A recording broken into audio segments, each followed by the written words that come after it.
거기서 내가 너와 만나고 속죄소 위 곧 증거궤 위에 있는 두 그룹 사이에서 내가 이스라엘 자손을 위하여 너에게 명령할 모든 일을 너에게 이르리라.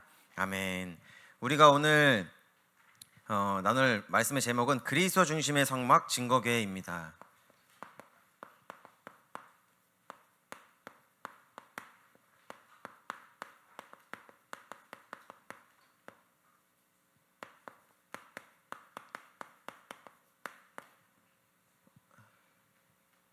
그래서 오늘 함께 본 하나님의 말씀 출애굽기 25장 10절부터 22절까지 말씀이지요.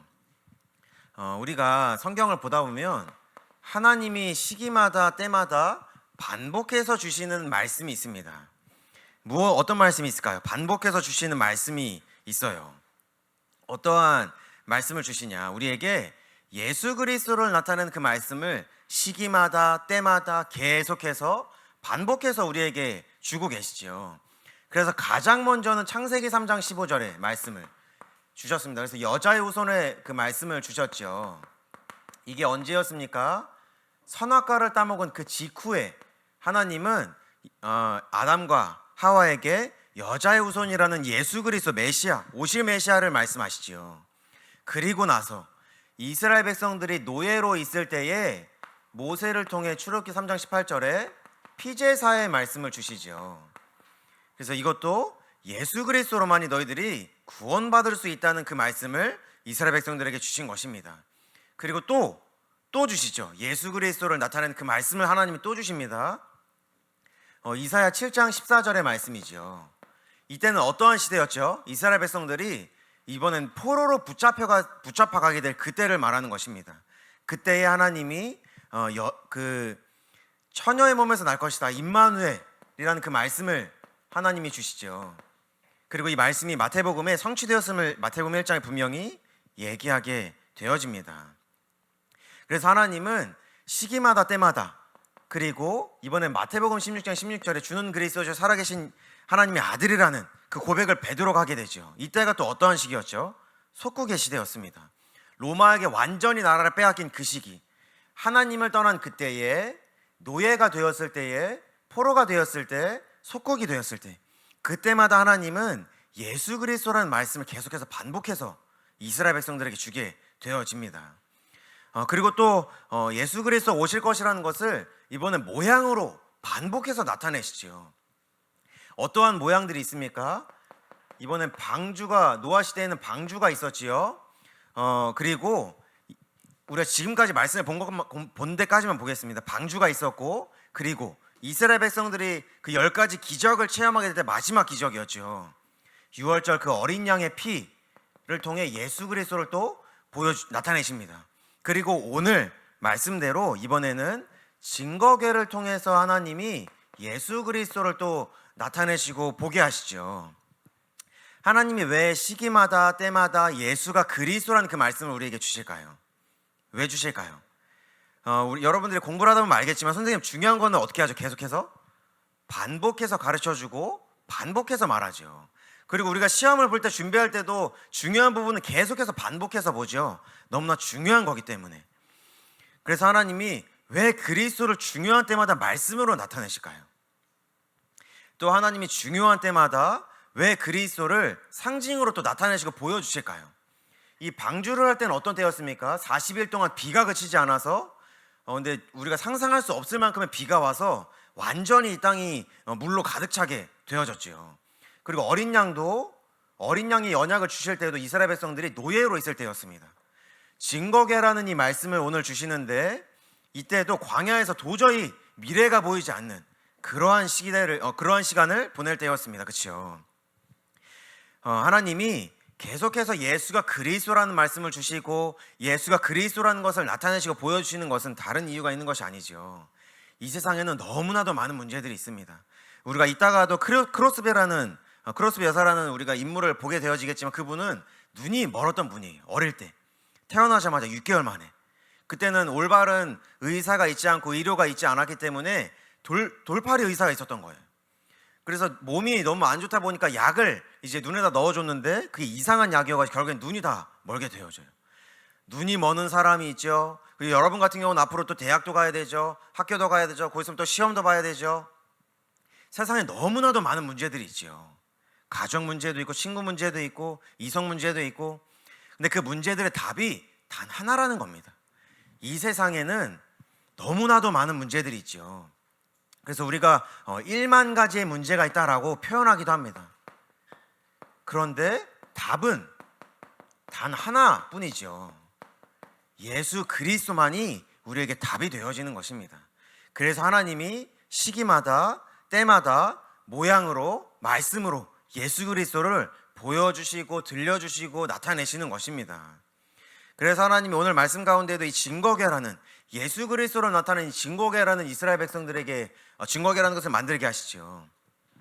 이제 우리가 저번 주까지 하나님이 이스라엘 백성들에게 성막을 지을 수 있는 예물을 자원하는 자를 통하여 기뻐하는 마음으로 내는 자를 통해 즐겨내는 자를 통해 그래서 하나님 중심 말씀 중심인 사람을 통해서 그 예물을 거둬들이게 하시죠. 그리고 이제 거둬들이신 예물을 가지고 이제 무엇을 만들어야 되는지 하나씩 아주 자세하게 말씀을 주시는 장면입니다. 그래서 오늘도 말씀을 우리가 다 같이 읽었지만 이것이 도대체 뭘 만들려고 하는 건지 우리가 잘 이해가 안 되죠. 그래서 제가 그림을 하나 첨부해 놨습니다. 보이죠? 이 모양이 이제 그때 증거계라고 우리가 또 표현하는 그러한 모양입니다. 그래서 여기 보면은 궤라는 것은 어떠한 것을 이제 물건을 넣도록 네모나게 만든 그릇이에요. 그래서 여기 보면 그 네모난 상자가 하나 있죠. 그래서 여기에 하나님 이제 증거판을 하나님이 말씀하신 그 10계명이 적힌 두 돌판을 이곳에 넣게 하시죠. 그래서 하나님이 증거궤를 이스라엘 백성들에게 만들게 하십니다. 그런데 이 증거궤에 도대체 무엇이 담겨 있느냐? 하나님의 말씀이 담겨 있는 것이죠. 그래서 16절에도 보면 내가 너에게 줄 증거판 하나님이 주실 그 말씀을 궤 속에 두라 그렇게 말씀하십니다. 그래서 이 궤는 말씀이 담긴 궤인 것이죠. 우리가 왜 이 궤에 말씀을 담아야 되는가? 그래서 우리가 이제 본격적으로 하나님이 성막을 짓게 하실 때에 가장 먼저 증거궤 예수 그리스도를 나타내는 증거궤를 만들게 하신 이유가 무엇일까요? 그 성막의 가장 기준이 그리고 중심이 예수가 그리스도라는 것이라는 그 사실이기 때문에 하나님이 그래서 이 증거궤를 만들게 하시는 것입니다. 그래서 그리스도를 중심으로 움직이게 하시고 그리스도를 바라보게 하시고 그리스도로 모든 것을 움직이게 하시는 것이죠. 그래서 이 궤 속에 말씀이 담기게 하시는 이유는 다른 것이 아닙니다. 요한복음 1장 1절에 보면 뭐라고 말씀하고 있습니까? 제가 교환에 적어놨지요. 태초에 말씀이 계시니라 이 말씀이 하나님과 함께 계셨으니 이 말씀은 곧 하나님이시니라. 하나님이신 이 말씀을 궤 속에 담게 하는 것입니다. 그런데 이 말씀이 육신을 입고 이 땅에 오게 되어지죠. 요한복음 1장 14절의 말씀입니다. 말씀이 육신이 되어 우리 가운데 거하심에 우리가 그의 영광을 보니 아버지의 독생자의 영광이요 은혜와 진리가 충만하더라 이렇게 말씀하고 있습니다. 그래서 말씀이신 예수님께서 태초부터 하나님과 함께 계시다가 육신을 입고 이 땅에 오신 것입니다. 그래서 이 증거궤, 증거판을 증거궤에 담게 하시는 것이죠. 말씀이신 그리스도를 나타내고 있는 것입니다. 그래서 이 증거궤에 증거판을 담고 그럼 그 뚜껑을 뭘로 해야 됩니까? 라고 했을 때 하나님이 그 궤 위에 얹을 속죄소를 말씀해 주십니다. 그래서 여기 우리가 그림에 보면 위에 있는 것이 이제 두 천사를 나타내는 것입니다. 두 천사가 있는 이 뚜껑을 궤에 덮게 하시죠. 그래서 이 속죄소가 도대체 무엇을 의미하는 것입니까? 1년에 단 한 번 대제사장이 하나님 앞에 나와서 자기의 죄와 백성들의 죄를 속죄하기 위해서 하나님께 용서받기 위해서 번제를 드리는 것이 이 속죄소였습니다. 그래서 하나님이 이곳에서 하나님께 대제사장을 통해서만 제사를 받으시고 이스라엘 백성과 다시 화목하게 지내게 되어지는 것이죠. 그래서 이곳에 속죄소를 짓게 하십니다. 근데 우리의 죄가 용서받을 수 있는 방법은 딱 하나밖에 없죠. 예수 그리스도만이 우리의 모든 죄 문제를 해결하셨습니다. 그렇죠? 그래서 십자가에 달려 돌아가시고 승천하신 예수 그리스도를 얘기하고 있는 것입니다. 그래서 이것을 통해서 우리의 모든 죄 문제가 해결됨을, 이 속죄소를 통해서만, 다른 방법이 없고 이 속죄소를 통해서만 우리의 모든 죄 문제가 해결될 수 있음을 하나님이 말씀하시는 것이죠. 그래서 이 증거궤가 유일한 방법이라고 말씀하시는 것입니다. 예수 그리스도만이 우리의 유일한 방법이라고 하나님은 말씀하시는 것이죠. 그래서 22절에 보니까 거기에서 내가 너와 만나겠다 이렇게 말씀하십니다. 우리가 하나님을 만날 수 있는 유일한 방법이 하나 있습니다. 그것이 무엇이죠? 예수 그리스도죠. 예수 그리스도를 통해서만이 우리가 하나님을 만날 수 있고, 예수 그리스도를 통해서만이 우리의 모든 죄 문제가 해결이 되어지게 되는 것입니다. 그래서 유일한 방법, 유일한 길이 이 속죄소, 이 증거궤라는 것입니다.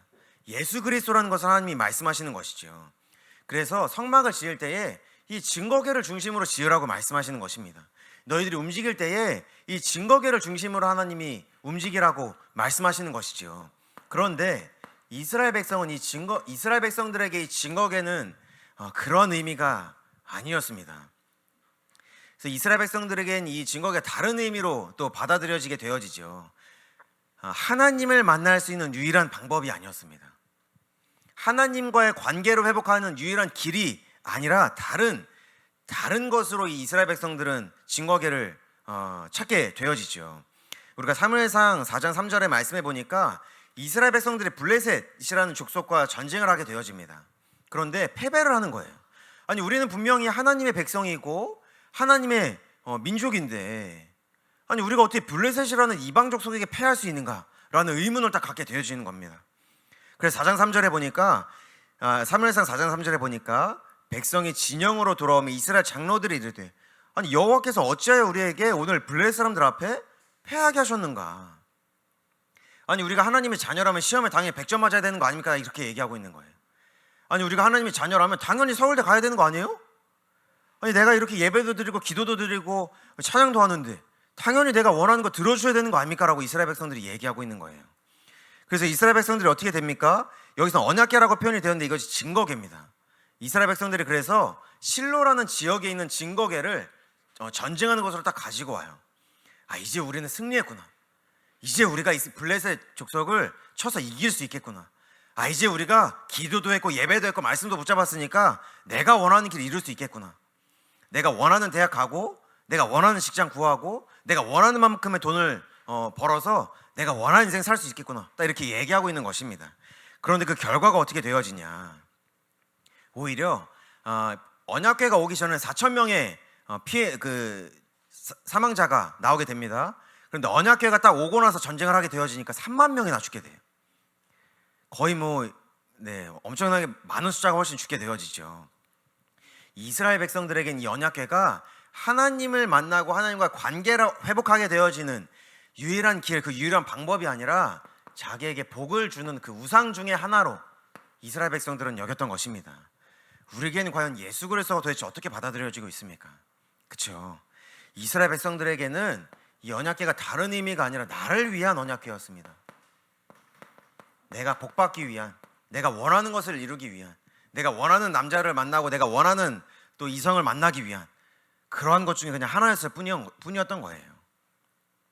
그래서 결국은 이 언약궤를 빼앗기게 되어지지요.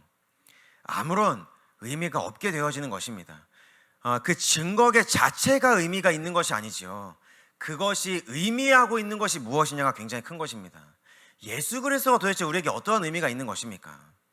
예수가 그리스도라는 것이 나에게 어떠한 가치가 있는 것입니까? 그 어떠한 것도 바꿀 수 있는 것이 예수 그리스도죠. 그 어떠한 것도 바꿀 수 없는 것이 예수가 그리스도라는 그 사실인 것입니다. 그래서 우리가 이 증거궤가 도대체 나에게 어떠한 의미가 있는지 그것을 우리가 확인하는 시간이 되어야겠습니다.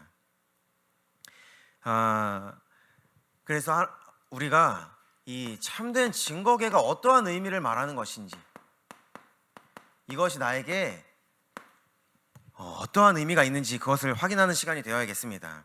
우리가 아까도 얘기했었죠. 페니 크로스베라는 여사가 있습니다.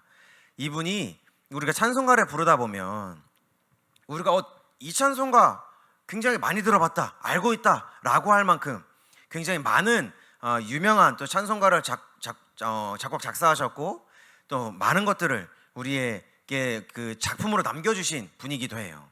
그런데 이분이 어려서부터 태어나면서부터는 아니지만 어려서부터 그 눈이 멀어서 살게 되어졌다고 얘기했지요. 근데 이분이 어려서부터 할머니를 통해서 엄마를 통해서 성경을 계속해서 듣게 되어집니다.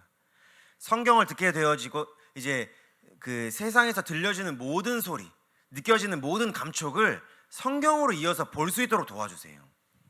그래서 그러다 보니까 이 사람이 성경 중심으로, 말씀 중심으로, 하나님 중심으로, 그리스도 중심으로 살아가게 되어집니다. 그래서 훗날에 어떤 사람이 크로스비 여사에게 딱 질문을 해요.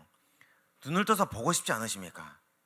라고 질문을 했을 때 이분이 뭐라고 얘기하냐면, 글쎄요, 다른 사람들은 눈을 떠서 다른 것을 먼저 봤지만 나는 눈을 뜬 이후에 가장 먼저 보는 사람이 그리스도가 아닙니까?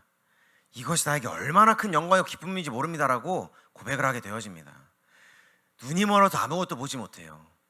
우리가 조금만 눈을 감고 아무것도 보지 못하면 너무 불안하고 무섭고 너무나도 조급해지게 되어지죠.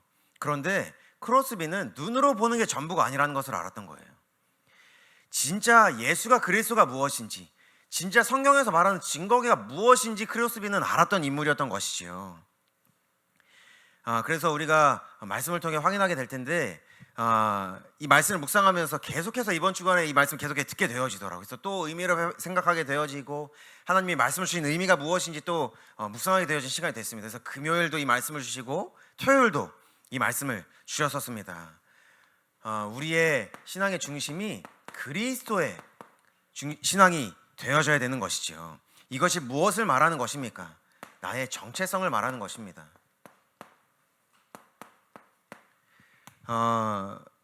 나라는 존재가 도대체 어디에서부터 시작이 되어지는 것입니까? 그냥 내가 엄마로부터 태어났기 때문에 시작되어진 것입니까? 성경에는 그렇게 얘기하고 있지 않죠. 태초부터, 영세전부터 내가 너희들을 예비하고 예정했다라고 하는 분명히 말씀하고 계시죠. 우리가 어디에서부터 시작이 되어진 것입니까? 그리고 나는 지금 어디에 있는 것입니까? 나는 예수 그리스도로부터 시작되어진 존재이고 나는 지금 그리스도와 함께하는 존재인 것이죠. 우리가 그것을 회복하고 누려야 되는 것입니다. 그리고 그리스도에 의한 우리가 신앙을 회복해야 되는 것이죠. 이것이 무엇을 말씀하시는 것입니까? 하나님이 주신 나의 것을 말씀하는 것입니다. 나는 도대체 어디로 가야 되는 것입니까? 나의 길이 어디로 이어져 있는 것입니까? 내가 어디로 가야 되고 무엇을 해야 되고 그런 질문 가운데 우리가 어디에서부터 그것을 발견할 수 있는 것입니까? 그리스도로부터 그것을 발견할 수 있는 것입니다. 예수 그리스도로부터 내가 가야 되는 방향이 나와지는 것이고 길이 나와지는 것이고 나의 모든 것이 나와지게 되는 것이지요. 그리고 마지막으로 그리스도를 위한 우리의 신앙이 회복되어져야 되겠습니다. 내가 도대체 이 땅에서 살아야 되는 이유가 무엇입니까? 내가 무엇을 위하여 살아가야 되는 것입니까? 많은 사람들은 돈을 위하여 살아가기도 하지요. 내가 원하는 것을 이루기 위해서 살아가기도 합니다. 또 내가 원하는 것을 하기 위해서 살아가기도 하지요. 근데 우리가 진짜로 무엇을 위하여 살아가야 되는 것입니까? 내가 이 땅에서 정말 살아가야 되는 그 이유가 무엇인 것입니까? 그것이 우리가 예수 그리스도를 위한 우리의 삶을 말하는 것입니다. 우리의 삶이, 나의 현장이 오직 예수 그리스도를 위한 삶이 되어져야 되는 것을 얘기하고 있는 것이죠. 이것이 그리스도 중심의 삶을 얘기하고 있는 것입니다. 페니 크로스비라는 그 인물이 이러한 삶을 살았던 것입니다. 눈을 잃었을 때 정말 왜 살아야 되는 그 이유를 질문했을 거예요. 그렇죠? 내가 이 눈을 잃고서 살아야 되는 이유가 무엇입니까? 도대체 왜 살아야 되는 것입니까? 내가 이 눈을 왜 잃게 된 것입니까? 라는 그 질문을 했을 때 이 사람은 다른 것에서 답을 발견했던 것이 아니라 예수 그리스도라는 것을 통해서 답을 발견하게 되어진 것입니다. 하나님의 말씀을 통해서 그 답을 발견하게 되어졌던 것이죠. 그래서 결론의 말씀입니다. 조금 지우고 하겠습니다. 우리가 하나님이 이스라엘 백성들에게 이 성막을 짓게 하실 때에 가장 먼저 증거궤를 짓게 하신 이유가 있습니다. 이 성막이라는 것은 교회를 뜻한다고 얘기했죠. 그리고 그 교회는 이제는 내가 하나님의 교회라는 것을 우리가 말씀을 통해서 확인하기도 했었습니다. 그런데 하나님이 왜 예수 그리스도를 뜻하는 증거궤를 먼저 지게 하실까요? 먼저 말씀을 통해서 주실까요? 나라는 교회가 예수 그리스도로부터 세워지기 시작해야 되기 때문에 그렇습니다. 예수 그리스도로부터 시작되어져야 되고 예수 그리스도와 함께 가야 되고 예수 그리스도를 향하여 가야 되기 때문에 그래요. 그래서 우리의 삶이 그리스도 중심이 되어져야 된다고 하나님은 말씀하시는 것입니다. 그래서 우리가 하나님 중심의, 말씀 중심의, 교회 중심의 신앙을 가져야 된다고 얘기했었죠. 그것이 그리스도 중심을 얘기하고 있는 것입니다. 하나님이신 그리스도 중심의 신앙입니다. 그리고 말씀이신 그리스도 중심의 신앙이지요. 그리고 교회이신 그리스도 중심의 신앙인 것입니다. 그래서 하나님이 이스라엘 백성들을 딱 이렇게 인도하시는 거예요. 이스라엘 백성들이 출애굽을 하게 될 때에 무엇을 통해서 나와지게 되어지죠? 10가지 그 기적 속에서 마지막이 무엇이었습니까? 아까도 얘기했죠. 6월절 그 어린 양의 피였습니다. 어린 양의 피로 출애굽을 하게 되어진 그 구원의 역사가 시작되어지죠. 예수 그리스도라는 그 어린 양의 피로 구원의 역사가 시작되어진 것입니다. 그리고 이 광야 생활을 하는 동안에 무엇을 중심으로 무엇과 함께 광야 생활을 하게 하시죠? 증거궤, 그 성막, 예수 그리스도와 함께 그 광야의 길을 가게 하시는 것입니다. 그리고 하나님이 이스라엘 백성들을 결국 인도하실 곳이 어디입니까? 가나안 땅이죠. 그 가나안 땅은 무엇을 얘기하는 것입니까? 예수 그리스도가 태어날 땅, 메시아가 태어날 그 땅으로 너희들은 가라고 말씀하시는 것이죠. 하나님이 이스라엘 백성들을 어디를 향해 나아가게 하시는 것입니까? 예수 그리스도를 향하여 나아가게 하시는 것입니다. 우리에게 다른 목표가 있는 것이 아니죠. 다른 목적이 있는 것이 아닙니다. 다른 이유가 있는 것이 아닙니다. 예수 그리스도로 시작되어진 우리의 삶이 예수 그리스도와 함께 가게 되어지는 것이고 예수 그리스도를 향하여 가게 되어지는 것입니다. 그것이 그리스도 중심의 성막이 만들어지게 되는 그 이유인 것이죠. 그래서 우리가 그리스도의 중심의 신앙을 가지고 우리의 여정을 나아가게 되어지는 것입니다. 그래서 우리가 다른 것을 위하여 사는 것이 아니라, 다른 것에 의하여 사는 것이 아니라, 다른 것에서 나의 존재를 찾는 것이 아니라 예수 그리스도 안에서 나를 찾아가고 예수 그리스도 안에서 나를 발견하고 예수 그리스도를 향하여 나아가는 우리 모든 렘넌트들 되시길 기도하겠습니다. 제가 기도로 마치도록 하겠습니다. 하나님 감사합니다. 우리에게 예수가 그리스도라는 사실을 알게 하시고 이제는 예수 그리스도와 함께 가게 하시고 예수 그리스도를 향하여 나아가게 하시며 참으로 감사를 드립니다. 하나님, 나라는 존재를 다른 것에서 찾는 것이 아니라 그리스도 안에서 나를 찾아가게 하시고 그리스도 안에서 나를 발견하게 하시고 오직 그리스도와 함께 가는 여기 모인 모든 주의 자녀들 될 수 있도록 은혜를 내려 주옵소서. 우리에게 다른 것이 필요한 것이 아닙니다. 다른 것이 중요한 것이 아닙니다. 오직 예수 그리스도만이 우리에게 필요한 것이고 예수 그리스도만이 우리의 삶에 가장 중요한 것입니다. 오직 예수 그리스도로 충분하고 예수 그리스도로 만족하는 여기 모인 모든 주의 자녀들 될 수 있도록 주께서 은혜를 내려 주옵소서. 감사합니다. 우리 주 예수 그리스도의 이름으로 기도드렸습니다.